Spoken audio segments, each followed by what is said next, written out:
Bapak Ibu yang Tuhan Yesus kasihi,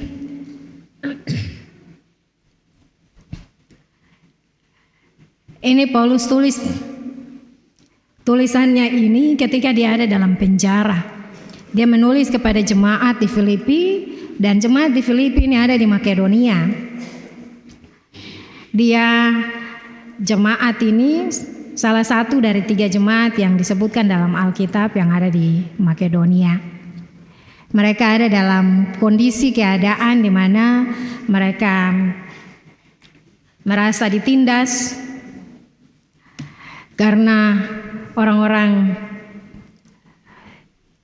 Kristen Yahudi menginginkan supaya mereka melakukan apa yang dikehendaki oleh hukum Taurat, seperti disunat dan melakukan tuntutan-tuntutan hukum Taurat, sehingga dengan demikian mereka boleh dibenarkan. Itu menurut pengajaran yang pada waktu itu ada di tengah-tengah kehidupan orang Kristen di jemaat di Filipi, sehingga mereka menjadi tidak pasti apa yang harus dilakukan supaya dibenarkan oleh Allah. Namun Paulus menulis bagian ini untuk memberikan kepastian kepada jemaat di Filipi, sebagaimana dia menulis pada ayatnya yang pertama. Menuliskan hal ini lagi kepadamu tidaklah berat bagiku dan memberikan kepastian kepadamu. Kepastian tentang apa? Kepastian tentang kebenaran yang sejati.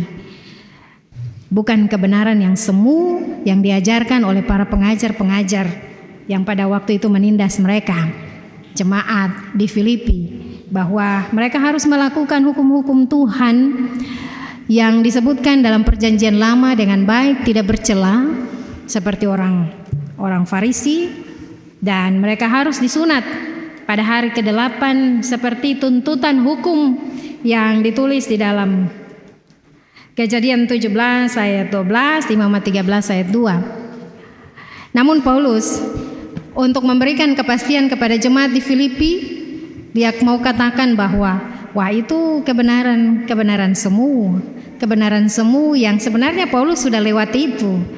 Sebelum dia mengenal Kristus, dia melakukan semuanya dengan sungguh-sungguh, tapi toh kosong juga. Kalau bicara tentang hal-hal lahiriah, dia sampaikan bahwa dia malah lebih sombong lagi. Bisa dikatakan saya bisa lebih sombong dari mereka, karena semua saya sudah melakukan. Ya, itu yang dia sebutkan di dalam ayat 5 seterusnya. Disunat pada hari ke-8 saya nih. Lalu kemudian dia bilang, bicara tentang dari mana bangsa yang asli saya nih, bangsa Israel, yang dimana lewat bangsa ini diturunkan hukum Tuhan. Saya dari suku Benyamin, saya orang asli sekali, orang asli Ibrani. Dan tentang pendirian terhadap hukum Taurat, saya ini orang Farisi, tentu melakukannya dengan sungguh-sungguh. Bahkan dia bilang dia melakukannya dengan tidak bercacat, karena dia menaati hukum Taurat itu dengan sungguh-sungguh setia. Tetapi semua kebanggaan yang diajarkan oleh para pengajar palsu di Filipi disampaikan oleh Paulus kepada jemaat di Filipi bahwa itu semua sudah saya lalui. Tetapi pada akhirnya ketika saya mengenal Kristus, saya menganggap itu semua adalah sampah. Bapak Ibu, sampah. Sampah yang dimaksudkan yang Paulus tulis di sini bukan sampah seperti tisu ini kita pakai habis kita buang, atau sampah plastik yang bisa didaur ulang, tapi sampah yang dibilang itu kotorannya sendiri, tai manusia, dia tai sendiri. Dia bilang itu seperti tai bagi dia, tidak berguna, yang jijik sekali untuk pergi sentuh lagi, mau pegang lagi sudah bisa. Itu tidak berguna sama sekali. Kebenaran seperti itu bukan kebenaran. Saya tidak mendapatkan kebenaran seperti itu, kebenaran dari hal-hal yang saya lakukan selama itu. Tidak, saya tidak dapatkan kebenaran dari Allah oleh karena semua yang saya lakukan itu Dan dia mau tegaskan kepada mereka bahwa kebenaran itu hanya ada dalam Kristus. Hanya ada dalam Kristus Yesus. Kita harus bersyukur karena kitalah orang-orang yang beribadah oleh Roh Allah. Kita harus bermegah dalam Tuhan. Kita harus bersukacita di dalam Tuhan. Dia bicara begitu kepada jemaat di Filipi. Jangan bingung. Tetaplah memastikan imanmu di dalam Tuhan.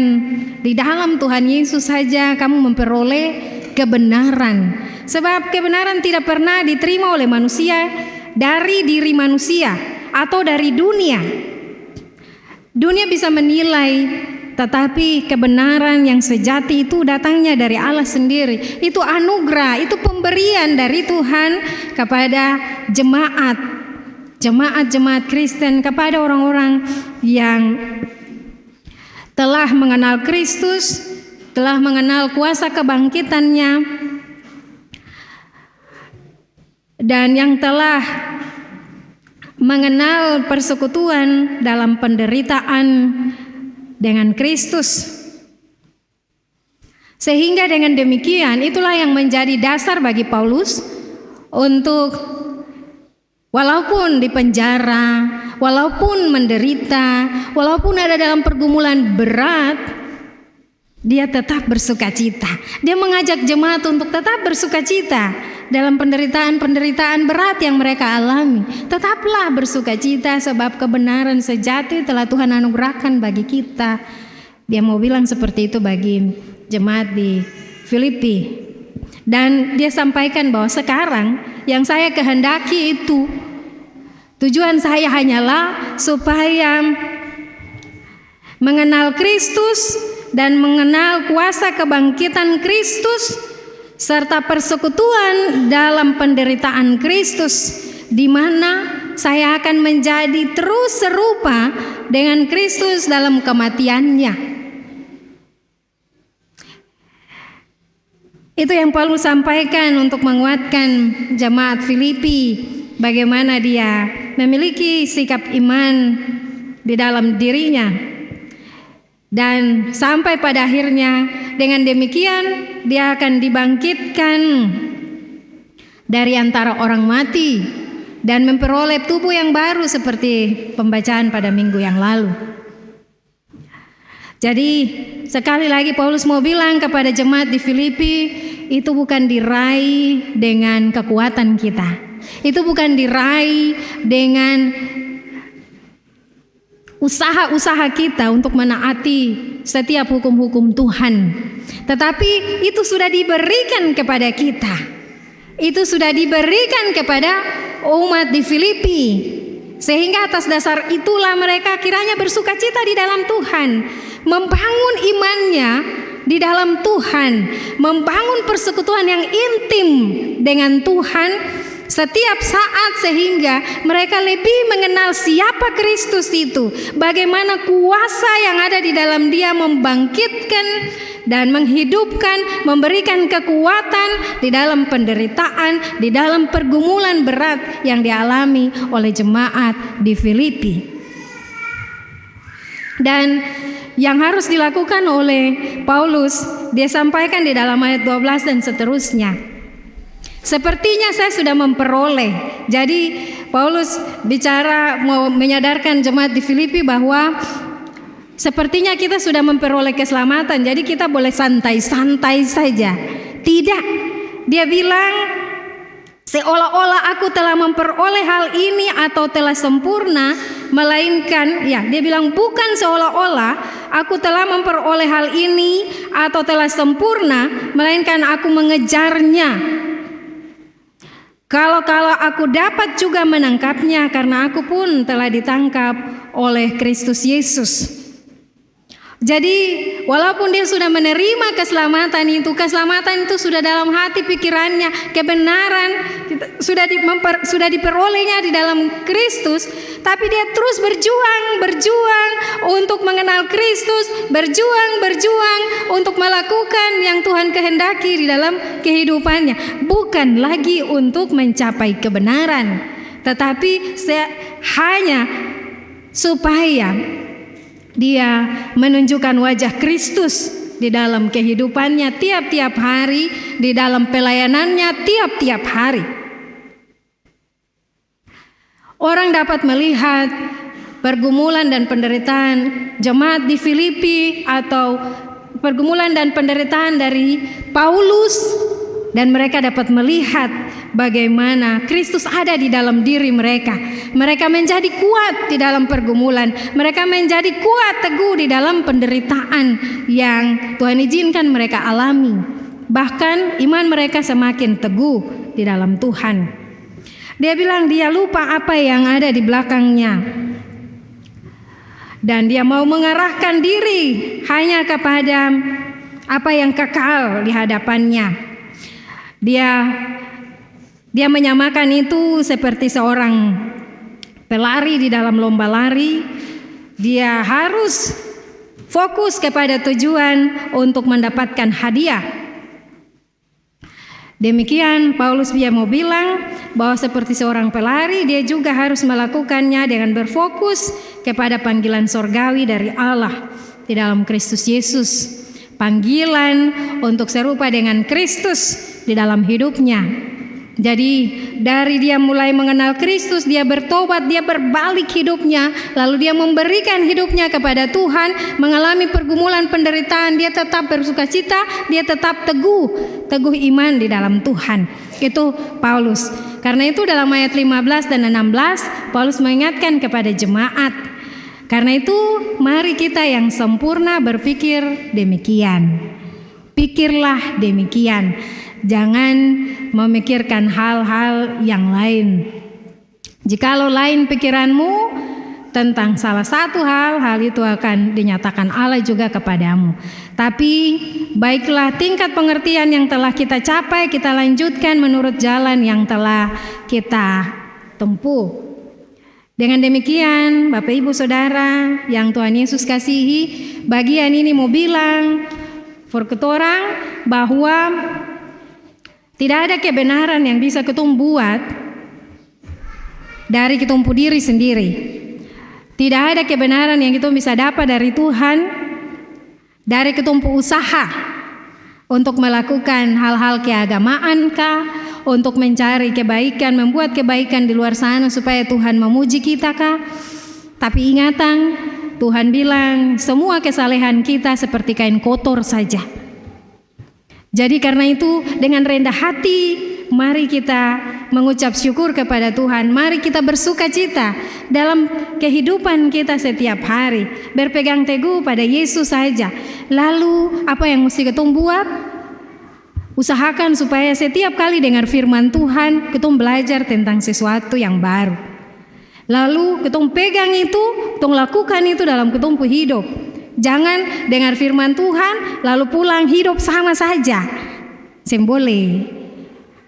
Mesti hidup berubah setiap kali karena pengenalan akan Tuhan Yesus.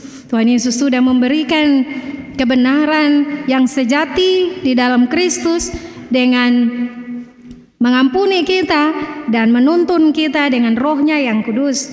Karena itu kiranya ibadah kita itu dipimpin, dituntun oleh Roh Kudus.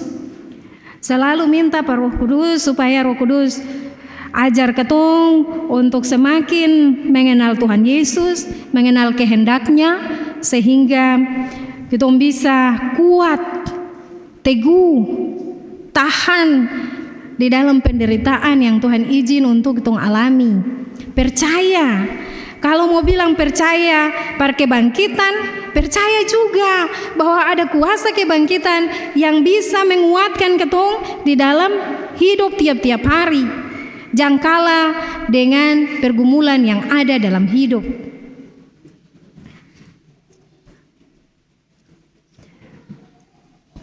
Bagian ini mau ajar kita orang supaya kita tidak menaruh harapan pada hal-hal lahiriah yang kita miliki. Bagian ini juga mau ajarkan pada kita supaya jadikan Yesus sebagai pusat dan tujuan hidup.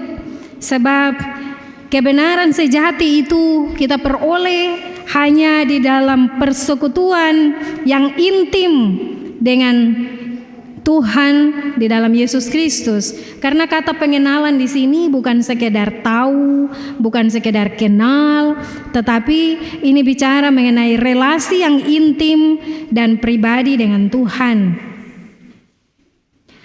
Kebenaran sejati bukan saja menyelamatkan, tapi juga mengubah hidup.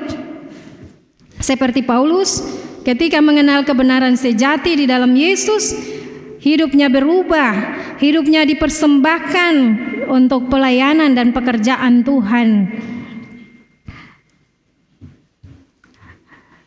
Karena itu, mari jalani hidup dengan penuh sukacita, sebagaimana tema dari kitab Filipi. Bersukacitalah kamu di dalam Tuhan, karena haruslah demikian.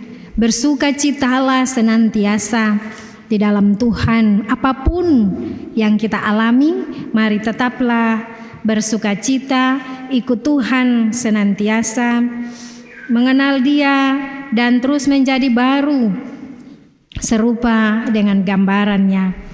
Sehingga apa yang menjadi dosa, apa yang menjadi kebiasaan salah di hadapan kita, di hadapan Tuhan, kita boleh hidup menjadi baru dengan kuasa kebangkitan yang telah dianugerahkan Tuhan oleh Roh-Nya yang kudus kepada tiap-tiap jemaat. Amin.